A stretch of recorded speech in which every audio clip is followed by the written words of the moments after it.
बोलो जयकारा बोल मेरे श्री गुरु महाराज की जय। सभी गुरुमुख प्रेमियों से सप्रेम जय सच्चिदानंद। एक दृष्टांत है। एक राजा था। राजा कुछ इस प्रकार अपने मन में परमात्मा को खोजने की अभिलाषा लिए चल पड़ा अपने राज्य से, अपने राजमहल से, अपने राज्य से। वो किसी आश्रम में पहुंच गया।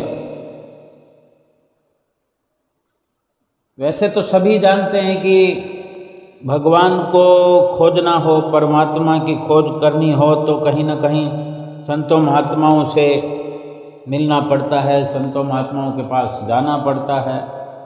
लेकिन ये कार्य परमात्मा की खोज का कितना मुश्किल है, कितना आसान है, इसको समझने की ज़रूरत है। ना तो मुश्किल है ना आसान है, लेकिन जो मुश्किलें हैं उनको ठीक प्रकार से अगर समझ लिया जाए तो किसी भी प्रकार की मुश्किल नहीं है परमात्मा की खोज करने की, परमात्मा से मिलने की। जो मुश्किल हैं उसको ठीक प्रकार समझने की ज़रूरत है कि मुश्किल है क्या। तो वो जैसे आश्रम में गया तो आश्रम में बहुत शिष्य संत होते हैं, कहीं 2, कहीं 4, कहीं अधिक भी होते हैं। आश्रम में बहुत से लोग अपने मन के मुआफिक परमात्मा की खोज में लगे होते हैं। तो राजा भी पहुंच गया वहाँ। जो कुछ साधु थे उनमें जो प्रधान साधु था, उस प्रधान साधु ने कहा राजा को, जब उसने अपनी जिज्ञासा प्रकट की कि मुझे परमात्मा की खोज करनी है, तो वो प्रधान साधु कहता है राजा से कि जो कुछ तुम्हारे पास है उसे छोड़ दो। परमात्मा को पाना सरल है। अगर तुम सब कुछ छोड़ दो तो परमात्मा को पाना सरल है। फिर राजा ने क्या किया कि उसने राज्य छोड़ दिया, अपनी सारी संपत्ति गरीबों के प्रति, अपना सारा धन राज्य का जो कुछ भी था सब का सब अपने राज्य की जनता में बांट दिया। ये तो बड़ा अचंभित करने वाला कार्य किया राजा ने। परमात्मा को तो हम भी पाना चाहते हैं, लेकिन शायद हम अपने घर का सब कुछ ना बांट सकें किसी को। फिर भी समझने की जरूरत है। सब कुछ जब बांट दिया, बिल्कुल वो भिखारी सा बन गया, जैसी कुछ भी नहीं उसके पास। फिर साधु ने देखा, वही प्रधान साधु जो उसकी देखरेख कर रहा था, साधु ने फिर इस प्रकार भी उसे देखकर कहा, अरे तुम तो सभी कुछ साथ ले आए हो। राजा की समझ में तो कुछ नहीं आया। वो तो भिखारी बना हुआ है, सब कुछ अपना छोड़ छाड़ा है, सब कुछ बांट दिया है, और साधु कह रहा है कि तुम सभी कुछ साथ ले आए हो। राजा कैसे समझ पाता? कुछ समझा नहीं, लेकिन वो बोला भी नहीं, समझा भी नहीं तो कुछ बोला भी नहीं। तो साधु ने आश्रम के सारे कूड़े करकट का फेंकने का उसको काम सौंप दिया, सेवा सौंप दी। भाई आश्रम में जो भी सारा कूड़ा करकट हुआ करता है, इसको तुम साफ सफाई का कार्य किया करो, ये कूड़ा करकट बाहर फेंका करो। आश्रम वासियों को, जो दूसरे लोग थे आश्रम में, दूसरे साधु या कुछ और भी साधुओं के अलावा भी भक्त लोग होते हैं, तो इस प्रकार ये प्रधान साधु का जो निर्णय राजा के प्रति उसने लिया ठीक नहीं लगा। लेकिन वो प्रधान साधु कह रहा है कि सत्य को प्राप्त करने के लिए, परमात्मा को पाने के लिए अभी राजा तैयार नहीं है और इसका तैयार होना बहुत जरूरी है। हम ठीक से समझें कि किसी चीज को पाने के लिए पहले उसको पाने की तैयारी ठीक से अगर की जाए, फिर उस वस्तु के आने का जो, प्राप्त करने का जो लाभ होता है वो बहुत बड़े आकार में लाभ दिखाई भी देता है और होता भी है, उसकी कदर भी होती है। कुछ दिन इस प्रकार और बीत गए तो आश्रम वाले दूसरे व्यक्तियों ने, आश्रम वासियों ने साधु से कहा कि अब राजा को इस प्रकार के कठोर काम से छुट्टी दे दी जाए, उसकी परीक्षा ले लो कि शायद वो तैयार हो गया हो। तो यानी सब लोग जानते थे कि ये राजा है, राजमहल में रहने वाला है, इतना कठिन काम करवाना ठीक नहीं है। लेकिन एक नियम होता है, भगवान को पाने के लिए, भगवान की खोज करने वाले, भजन भक्ति करने वाले, फिर कोई अमीर गरीब, राजा रंक बड़ा छोटा, फिर उसमें कुछ भी नहीं होता। भगवान के रास्ते पर सब एक होते हैं। जब तक ये हमारे भीतर में बदलाव नहीं आता तो कहीं ना कहीं अहम रहता ही है। अब ये साधु जो अपनी शिक्षा से उसको परिवर्तन में ला रहे हैं, ये उनका अपना व्यक्तिगत अनुभव है। बाकी दूसरों का अपना अपना अनुभव है। जो उनको जो ठीक लगता है वो सोचते हैं, और जो भक्ति के मार्ग में उसको सफलता प्रदान करना चाहता है उसका अपना अनुभव है। सो साधु बोला, फिर ठीक है। अगले दिन अब राजा जो है कचरे की टोकरी सिर पर लेकर गांव के बाहर फेंकने जब जा रहा था तो एक आदमी उससे टकरा गया।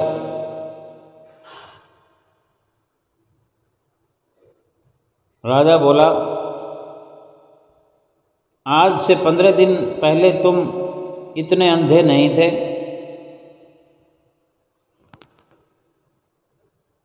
इधर साधु ने परीक्षा लेने की सोची, सब आश्रम वासियों के कहने पर कि ठीक है परीक्षा लेंगे, यानी उनका जो प्रस्ताव था मान लिया साधु ने आश्रम वासियों का कि राजा को कठोर काम से छुट्टी देंगे, परीक्षा ले लें कि शायद ये ठीक रास्ते पर आ गया है, काबिल हो गया है राजा।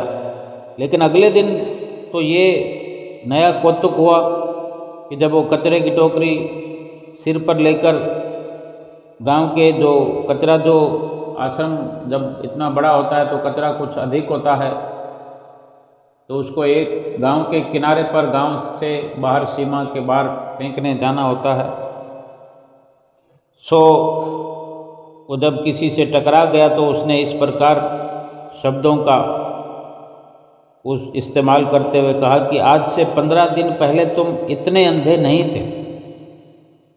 और ये बात जब साधु को पता चली कि राजा का इस प्रकार किसी से टकराव हुआ और इस प्रकार राजा ने शब्द कहे, तो साधु ने कहा कि मैंने कहा था ना कि अभी समय नहीं आया है। सबको संबोधित करते हुए कहा कि अभी समय नहीं आया, अभी वही है ये राजा। फिर कुछ दिन बाद राजा से कोई और टकरा गया राह में चलते हुए। इस बार राजा ने आंखें उठाकर उसे सिर्फ देखा, पर कहा कुछ भी नहीं। फिर भी आंखों ने जो भी कहना था कह दिया। तो साधु को तो इसकी भी जानकारी मिल गई। तो उसने कहा, संपत्ति को छोड़ना कितना आसान है, पर खुद को छोड़ना बहुत कठिन है।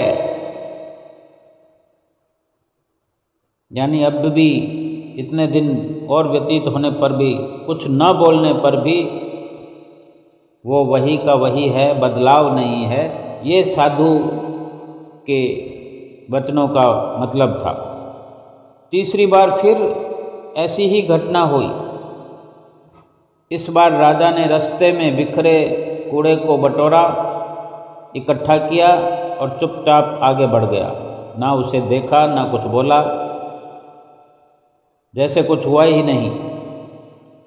उस दिन फिर साधु को यही पता लगा और उसने अपना फैसला छुड़ाया कि अब ये राजा तैयार है। देखो,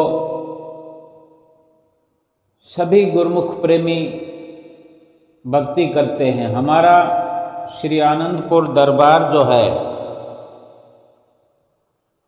इस दुनिया में निराला सबसे ऊंचा धाम है। त्रिलोकी में न्यारा है, बहुत प्यारा है। सबसे ऊंचा ये श्री परमहंसों का दरबार है। और इतने दयालु हैं सतगुरु की किसी को ऐसे कठोर सेवा का कार्य भी सुपुर्द नहीं करते।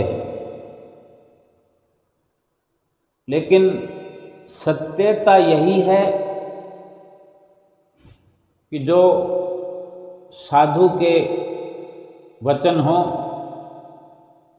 या हमारे परमहंसों के वचन हों, इशारा तो एक ही है कि कुछ भी छोड़ो, लेकिन जब तक अपना अहम नहीं छोड़ेंगे, यानी सब कुछ छोड़ देने पर भी अहम तो छोड़ना ही पड़ेगा, मान सम्मान छोड़ना पड़ेगा। हमारे भीतर का ये परम बदलाव बहुत जरूरी है।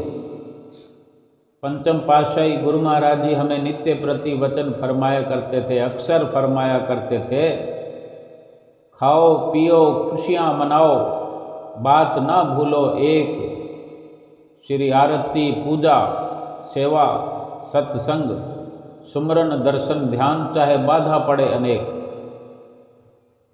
खाने पीने में क्या है, अगर राजपाठ भी अगर ना छोड़ा जाए तो बहुत सारे हमने दृष्टांत सुने हैं, पढ़े हैं कि ऐसे ऐसे संतों महापुरुषों का भी जो इस प्रकार के राजाओं से मिलन हुआ है तो संकल्प मात्र अवश्य करवाया गया है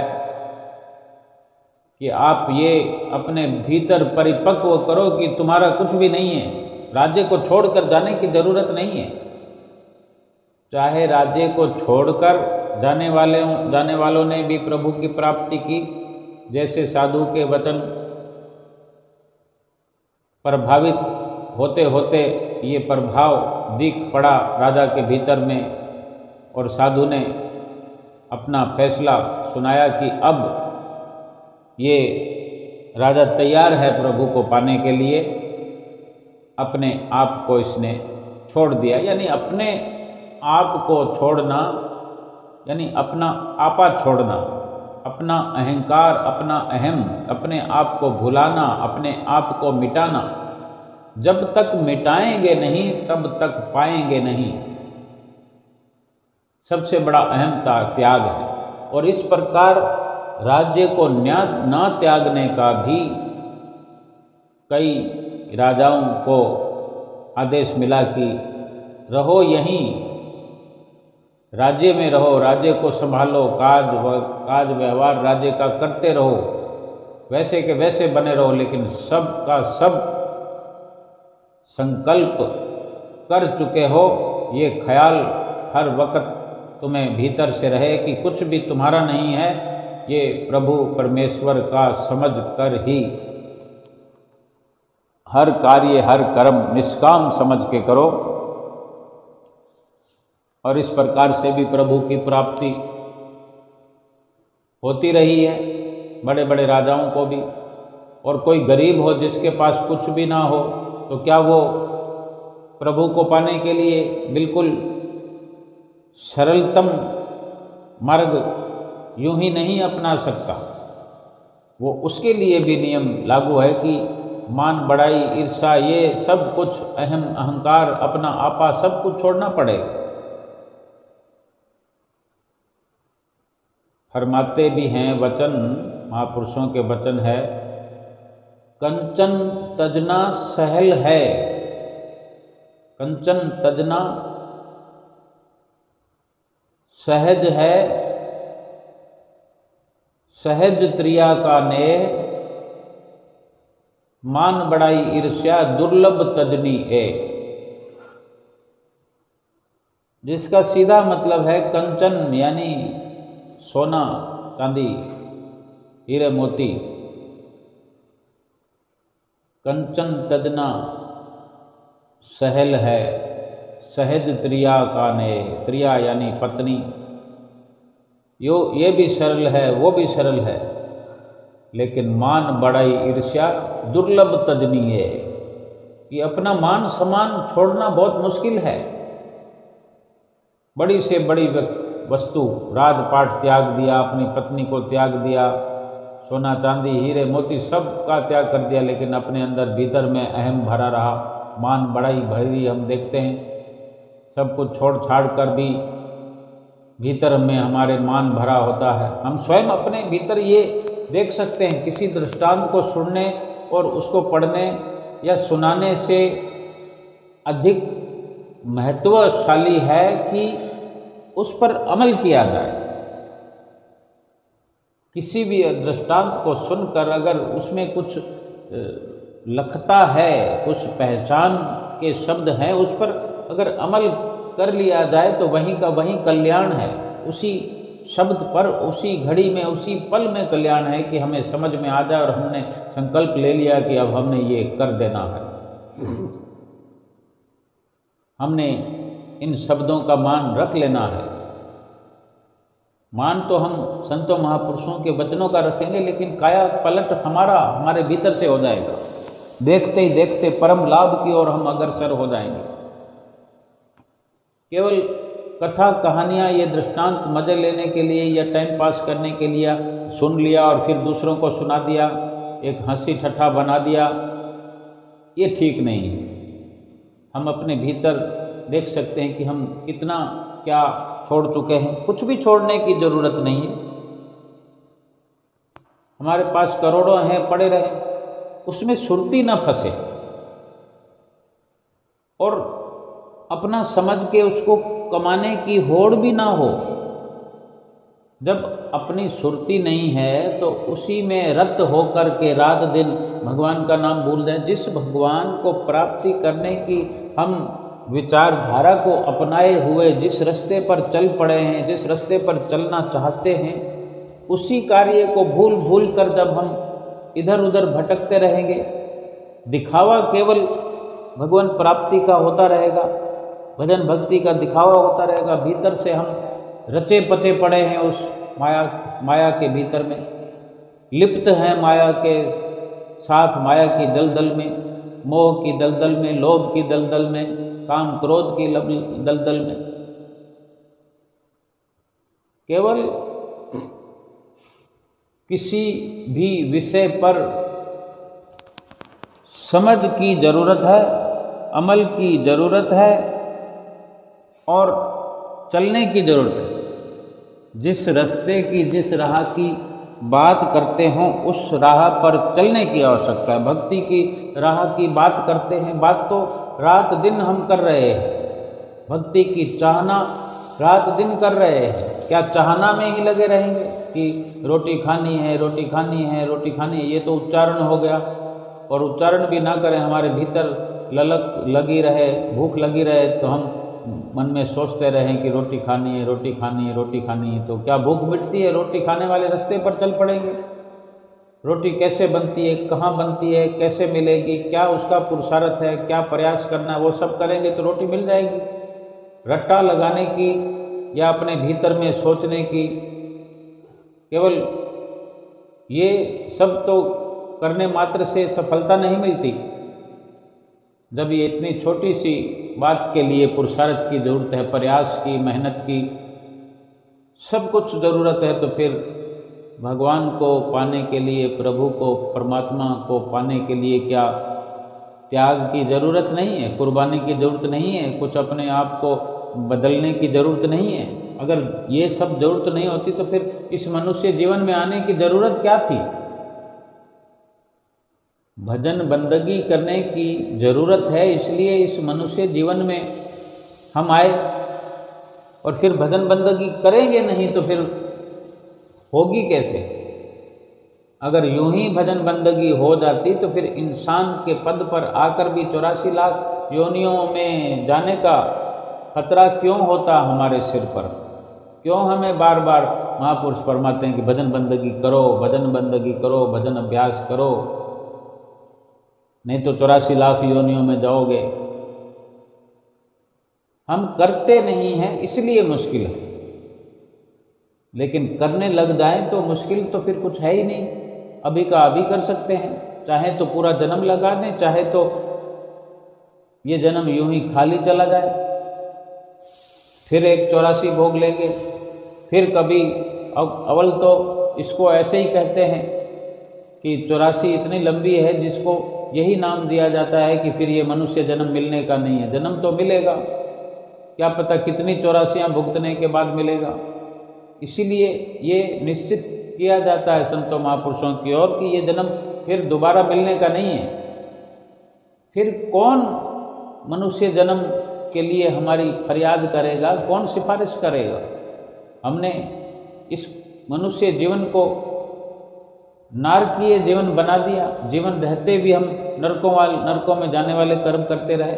फिर नरकों में जब हम जाएंगे तो तब वहाँ पर क्या वैकुंठों वाले कर्म करेंगे? 84 लाख योनियाँ जो अभी विचरण कर रही हैं हमारी आंखों के सामने, हम देखते हैं, हम बहुत समझदार हैं, इस हिसाब से तो हम बड़े ज्ञानी बन जाते हैं, ब्रह्म ज्ञानी बन जाते हैं कि ये 84 लाख योनियाँ हैं, ये ऐसा है, ये वैसा है।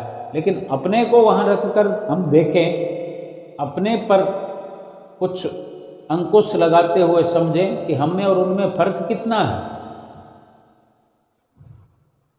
अगर हम भगवान का सुमरन नहीं करेंगे, भजन भक्ति नहीं करेंगे तो उनकी लाइन में पहुंचने में कितनी देर लगेगी? अभी श्वास छोटा की वहीं लाइन में जाकर खड़े हो जाएंगे, कितनी देर लगेगी? अगर फर्क साबित करना है तो कहने से नहीं, फर्क इतना साबित करें कि हम दूर होते जाएं 84 लाख योनियों से। यानी इस जीवन में नारकीय कर्म नहीं करने, प्रभु से मिलने वाले कर्म करने पड़ेंगे। निष्काम भक्ति, प्रेम भक्ति का जो ये अवसर मिला है, उस राह पर चलना पड़ेगा। हमारे पास चाहे लाखों हों, करोड़ों हों, अरबों हों, अगर अपने आप आ रहे हैं, हल्का पुरुषार्थ करने के, एक दुकानदार दुकान पर जाकर बैठ जाता है। अगर वो गुरुमुख है, प्रेमी है, भक्त है, उसका जीवन तो ऐसे ही होना चाहिए कि जब भी ग्राहक आ जाए ठीक है, और जब ग्राहक नहीं होता, खाली बैठा हो, तो अपने प्रभु की याद में लीन होता है। और जब भी ग्राहक आ गया, कमाई होती है, जितनी भी होती है, शुक्र करते हुए, प्रभु का शुक्राना करते हुए, यानी बात बात में प्रभु की याद में खो जाता है। एक गुरुमुख का और प्रेमी का यही जीवन चरित्र होता है। जब जब भी समय मिलता, दुख आया सुख आया, प्रभु का शुक्राना ही करना। अगर दुख की अवस्था भी आई, हे प्रभु आप दया करो, जो आपको ठीक लगे वो करो, मैं पापी हूँ, अवगुणहार हूँ, आप मुझे बख्शो, मुझसे सेवा करवाओ, मुझसे सिमरन करवाओ, मुझे और शक्ति दो, थोड़ा और मैं करूँ ताकि मेरे पाप कर्मों से मुझे छुट्टी मिले।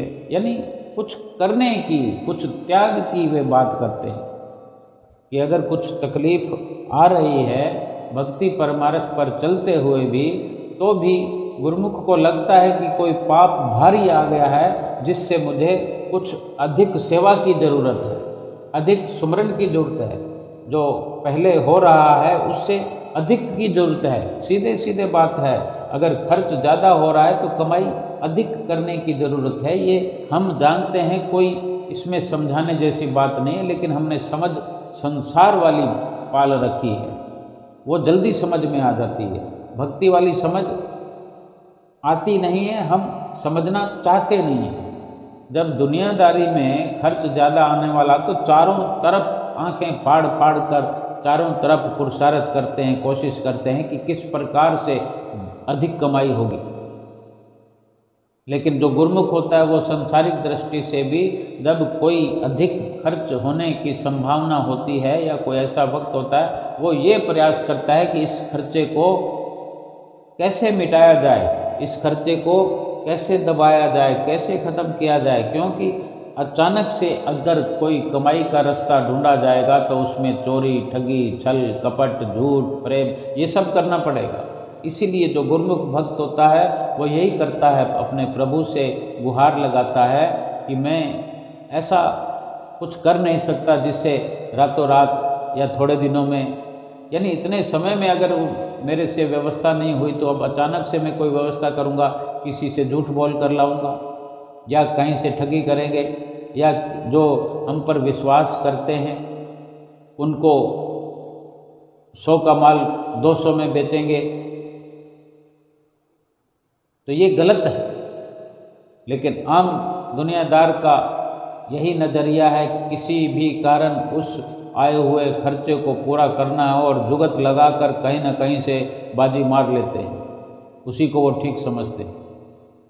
लेकिन जब दुखों की अवस्थाएं आती है तो क्या वो पैसों से सुधर जाती है, सुधार हो जाता है?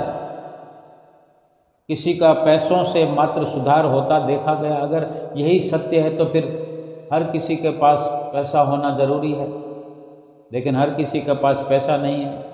गुरुमुखों के पास जितना भी है उनके दामन में, उसी में से उनको खुशियों की झलक हर पल मिलती है। उसका यही कारण है कि उनका अटैचमेंट अपने सतगुरु प्यारे से हर पल रहता है, और उन्हें यही शिक्षा मिलती है कि अगर ऐसा कुछ अचानक होता है तो उनकी हर पुकार हर पल अपने सतगुरु से होती है, हर पल उनसे बात होती है,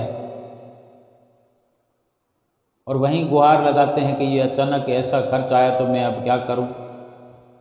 गुरु महाराज जी कोई ऐसा रास्ता निकालो, कैसा आशीर्वाद करो कि ये खर्चा ही खत्म हो जाए। रात को ऐसी चिंता करके सोता है गुरुमुख, और सुबह लगता है कि ये काम यूं ही चल जाएगा, ज़रूरत ही नहीं है, और सारा का सारा प्लान सफल हो जाता है, बिना कुछ किए ही वही काम हो जाता है। और दुनिया के नज़रिए से क्या देखना? आज हम देखें इस जो महामारी का जो अवसर था, लॉकडाउन के अंदर, कोरोना काल में बहुत लोगों को एक बड़े अनुभव का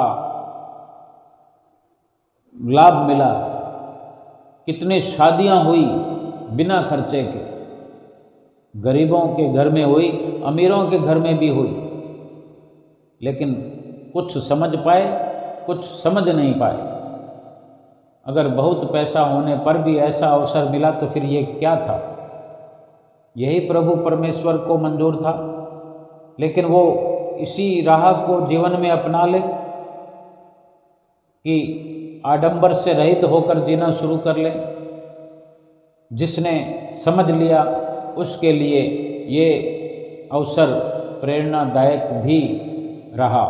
जो दुख रहा वो तो रहा, लेकिन उन दुखों के साथ जो अनुभव प्राप्त हुए, अपने आप में परमात्मा परमेश्वर की ओर से बख्शिश किया हुआ हर समय, हर घड़ी, हर लम्हा अनमोल होता है। शिक्षा प्राप्त करने वाले शिक्षा प्राप्त करके अपने जीवन को अनमोल बना लेते हैं, अपने प्रभु का हर वक्त शुक्राना करते हैं। जब जब भी जिस भी घड़ी जब वो किसी के साथ होते हैं तो भगवान की बातें करते हैं। ये गुरुमुख प्रेमियों का, जो सही मायने में गुरुमुख प्रेमी हैं, घूम फिर कर अपने गुरु महाराज जी की बातों पर, अपने गुरु महाराज जी के गुण अनुवादों पर, गुरु महाराज जी के लीलाओं पर उनका ध्यान केंद्रित हो जाता है। बढ़ चढ़ कर एक दूसरे से इसी प्रकार की, अगर 100 लोगों का ग्रुप भी अगर कहीं सफ़र कर रहा होता, श्री दर्शनों के लिए जा रहा होता है, तो हम देखते भी हैं, देखने में भी आता है। हमें स्वयं को भी ऐसा अवसर मिला होगा, हमने स्वयं ने भी ऐसा अनुभव किया होगा कि हम राह में एक दूसरे से बढ़कर लीलाओं की चर्चा करते हुए अपने सतगुरु के प्रेम में, प्यार में गीत गाते हुए, भजन गाते हुए, इस प्रकार सत्संग सुनते हुए, सुनाते हुए समय व्यतीत करते हैं। अगर ऐसा नहीं कर पाते, नहीं ये अच्छा लगता, फिर वही बात है साधु वाली। राजा से जो साधु ने कहा कि ये अभी तैयार नहीं है, तैयार हो जाएगा वो अलग बात है, लेकिन फिर हम ये खुद विचार करें कि हमें तैयार कब होना। तैयार होने का, प्रभु प्राप्ति के लिए परमात्मा की जो खोज का हमने रास्ता अपनाया है, शुरुआत कर दी है, तो उसके लिए कोई विशेष समय आने वाला है कि हमने उस समय से पहले तैयार होना ही नहीं है। जब ये संजोग बन गया है, सतगुरु की शरण मिल गई है, सतगुरु से नाम की प्राप्ति हो गई है, सतगुरु ने युक्ति बताई है, रोज याद दिलाते हैं, नित्य प्रति याद दिलाते हैं कि नाम लिया हुआ है तो नाम जपो, 5 नियमों की पालना याद दिलाते हैं कि ये करो, तो फिर कोई संजोग थोड़ी बनना है, फिर तो हमें करना है, हम चाहे करें या ना करें, लेकिन ये हम पर निर्भर करता है। हम ये सोचें कि इसका भी कोई संजोग होगा तभी, जब महापुरुषों ने फरमा दिया है, सतगुरु ने फरमा दिया है कि करो। एक प्रेमी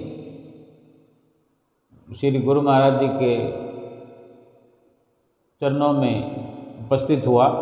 श्री प्रयाग धाम की बात है, अंदर मत्था टेकने गया, सेवा करने के लिए गया हुआ था, तो उन्होंने जिस आदरणीय महात्मा जी ने उनको सेवा के लिए बुलाया था, और जो सेवा वो भगत जी कर रहे थे, तो भगत जी ने प्रेम पूर्वक पूछा उन महात्मा जी से कि भी मुझे श्री गुरु महाराज जी से अलग मिलने का अवसर मिल जाएगा। तो होते सबके भाग हैं, और भागों के साथ अपने भाव होते हैं कि जब हम सेवा कर रहे होते हैं तो सेवा के हर छोटे बड़े कण में, छोटे बड़े पल में हम अपने सतगुरु को साक्षात देख रहे होते हैं, हमें महसूस हो होता है। और सेवा करने से पहले, सेवा पर पहुंचने से पहले, जाने कब कितना पहले से हम ये सोचते रहते हैं कि हमें भी सेवा का अवसर मिलेगा, हम भी सेवा करेंगे, हमको भी ऐसा अवसर मिला तो तुरंत पहुंच जाएंगे। और जब भी ऐसा इशारा होता है तो हम तुरंत पहुंच जाते हैं, तुरंत हाजिर हो जाते हैं। ये सारी बातें शामिल होती हैं, तो वही फिर सामने प्रत्यक्ष हो जाता है जो हमने पहले अपने भीतर में अपने भाव बनाए होते हैं। भावों के अनुसार ये सारे अवसर मिलते हैं। कहने को तो ऐसी भी आवाज़ होती है कि पहले जैसा वक़्त नहीं है, पहले जैसा कुछ रहा नहीं, पहले से बेहतर हो रहा। ऐसा कहने वाले गुरमुख प्रेमी अपनी जुबान से कहते हैं कि पहले से बेहतर हो गया है, हमारा जीवन बेहतर होता चला जा रहा है सतगुरु की कृपा से। क्यों होता जा रहा बेहतर? कि उनके विचार, उनकी सोच, उनके भाव बेहतर होते जा रहे हैं, तभी सब कुछ बेहतर होता जा रहा। और जो ऐसा सोचते हैं कि पहले जैसा ज़माना नहीं है, पहले जैसा ये नहीं है, पहले ये होता था, अच्छा होता था, अब मुश्किलें हो गई हैं, तो वो मुश्किलें उन्हीं ने स्वयं अपने लिए बनाई है, क्योंकि वो कहीं दुनिया की भीड़ में पिछड़ रहे हैं। भक्तों प्रेमियों से पिछड़कर दुनिया की भीड़ में जा रहे हैं। जो उनका स्थान था, जो प्रभु परमेश्वर ने, जो सतगुरु ने जो हमें स्थान बख्शा है, हम उसको छोड़ करके कहीं पीछे होते जा रहे हैं।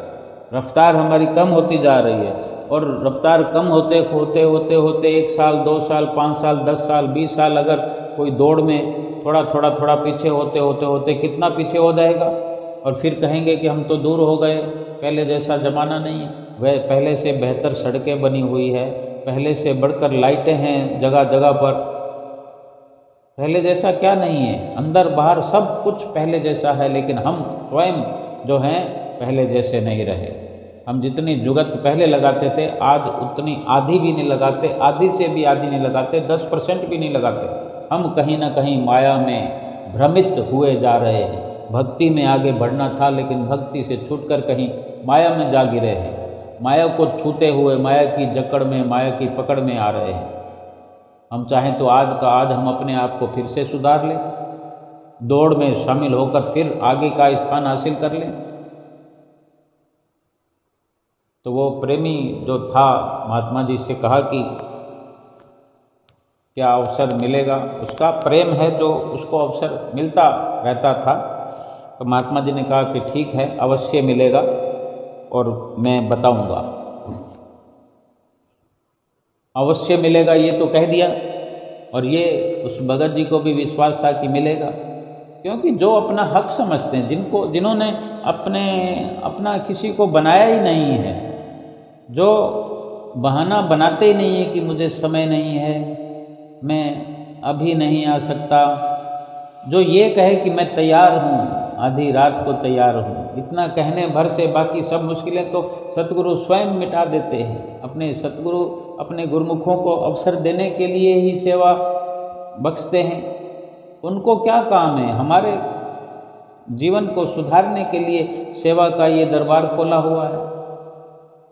इस बात को भली भांति गुरुमुख को समझना चाहिए।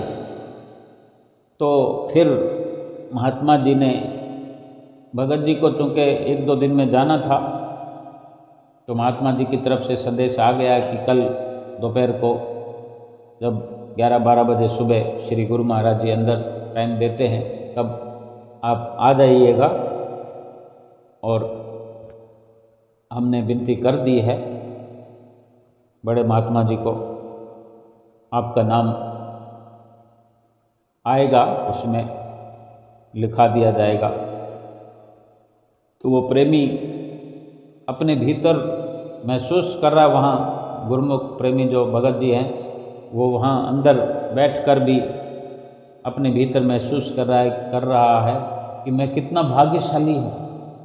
क्या वो वक्त होता था और क्या वो आज वक्त है जो गुरु महाराज जी मेरे पे इतनी दया बरसाते हैं, मुझ गरीब को विशेष दर्शनों के लिए बुलाते हैं।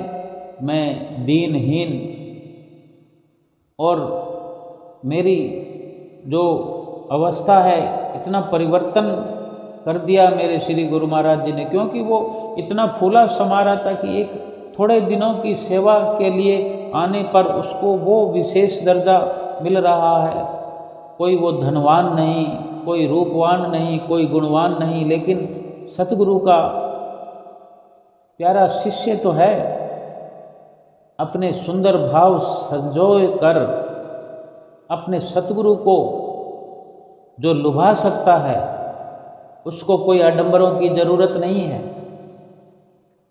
और मन में ये विश्वास कर रहा है कि मैं जब श्री गुरु महाराज जी के आगे जाऊंगा तो मैं मांग करूंगा कि मुझे आशीर्वाद करो कि मेरा मन सुमरन में लगता रहे। देखो, अभी तक श्री गुरु महाराज जी के आगे पहुंचा नहीं है, बाहर इंतजार कर रहा है वो प्रेमी, और कितनी सुंदर मांग अभी से रख रहा है। तो क्या वहाँ जाने पर कबूल होगी, वो तो उसी वक़्त कबूल हो गई। सतगुरु अंतर्यामी हैं, हमारे दिलों की जानने वाले हैं। जितने सुंदर भाव हम अपने भीतर बढ़ा सकते हैं उतना बढ़ाएं, समय तो उतना अच्छे से अच्छा होता जाएगा।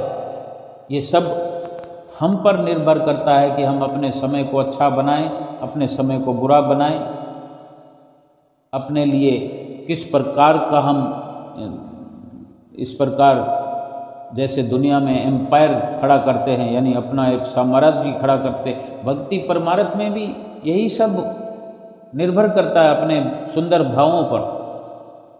फिर जब बुलाया गया उस प्रेमी को, श्री गुरु महाराज जी ने उससे नाम भी पूछा।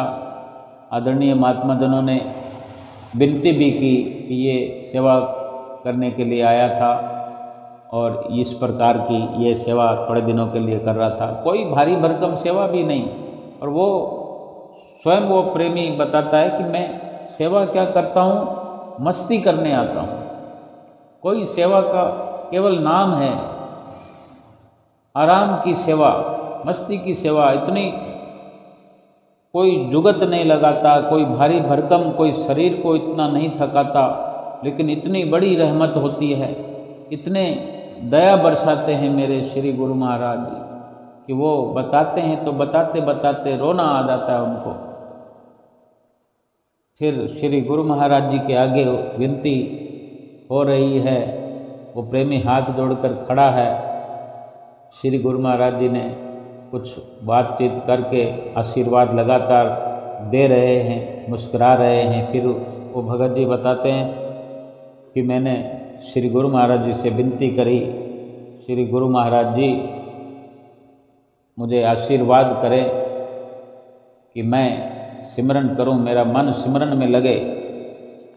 तब श्री गुरु महाराज जी ने वचन फरमाए और अपने कर कमलों को लंबा करते हुए उंगली उस प्रेमी के आगे करते हुए और हाथ को थोड़ा हिलाते हुए जैसे कोई तीर चलता है भीतर हमारे, जैसे कोई चक्र वेदन हो रहा हो, जैसे सुमरन के लिए एक आशीर्वाद हो रहा हो, या जैसे कोई श्री गुरु महाराज जी कोई 10वां द्वार खोल रहे हों, इस प्रकार श्री कर कमलों से उंगली से उसको ऐसे इशारा करते हुए उसकी ओर 1-2 बार उंगली ऐसे करते हुए और वचन फरमा रहे हैं कि सिमरन करो, मन लगेगा। और प्रेमी वो भगत जी गद प्रेम से भरपूर हो गए, गद प्रसन्न हो गए और इस प्रकार आशीर्वाद, प्रसाद और सुमरन करने का ये विशेष आशीर्वाद प्राप्त करके उन अनुभवों को ताज़ा करते हैं और एक लीला के रूप में सुनाते हैं। और बताने लगे कि जब वहाँ से माथा टेकते हुए जब आगे बढ़ा, जब मैं चल चुका था वहाँ, तो पीछे भी श्री गुरु महाराज जी ने इन वचनों को फिर दोहराया। जब मैं वहाँ पर खड़ा हुआ नहीं था तो भी इस बात को फिर दोहराया। जाने क्या मौज थी जो मेरे कानों ने सुना। कानों में फिर आवाज़ आई कि भजन सुमरन करो, मन लगेगा। फिर से ये बात सुनकर जाने क्या हलचल उसके भीतर में हुई कि कितनी लीला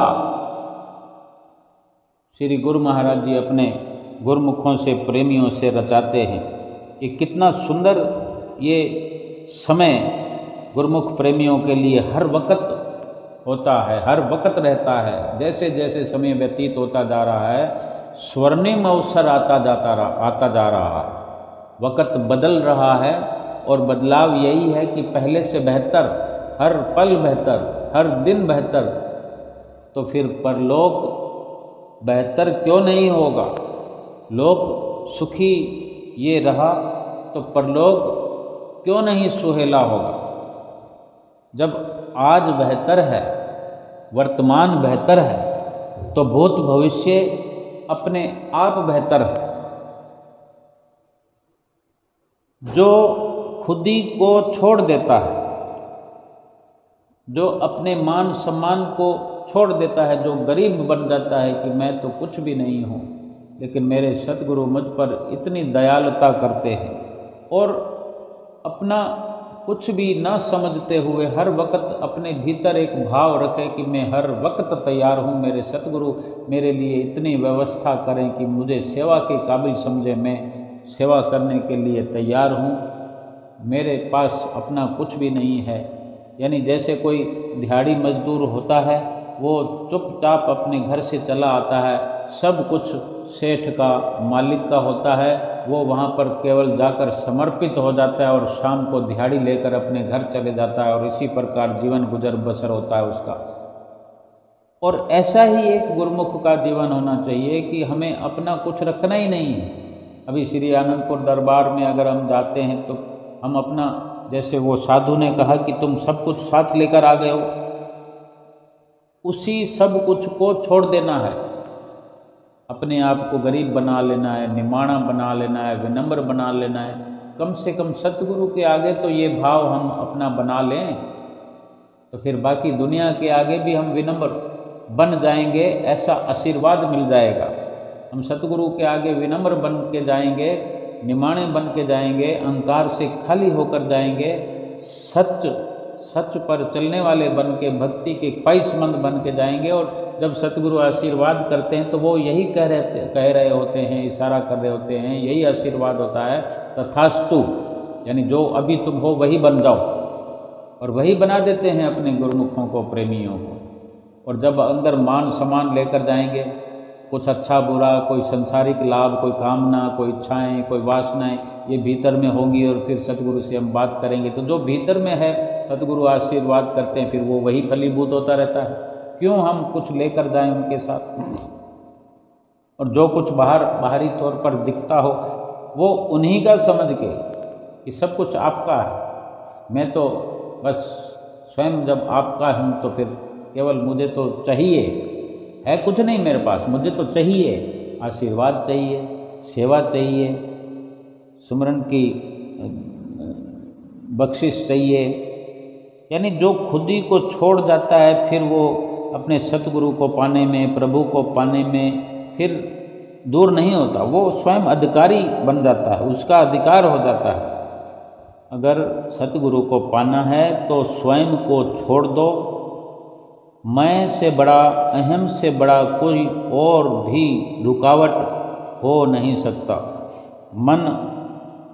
मन के भीतर जो कूड़ा करकट भरा हुआ है, इस मन को संसारिक कूड़े करकट से खाली करके गरीब दीनहीन बन करके अपने सतगुरु के साथ, सतगुरु हमारे भीतर भी हैं, बाहर भी हैं, हर स्थिति में ये ऐसे ही बन जाएं, बिल्कुल सत्य के साथ खड़े होकर, निर्लेप होकर माया से, खाली होकर माया से, मैं और मेरी से, अपनी खुदी से दूर हो जाएं और सतगुरु को तहे दिल से अपना बनाएं और सतगुरु के बन जाएं, सतगुरु को सब कुछ समर्पण कर दें। फिर परमात्मा मिलने में कोई देर नहीं, परमात्मा हमें मिल जाएंगे और हम परमात्मा को मिल जाएंगे। बोलो जयकारा बोल मेरे श्री गुरु महाराज की जय।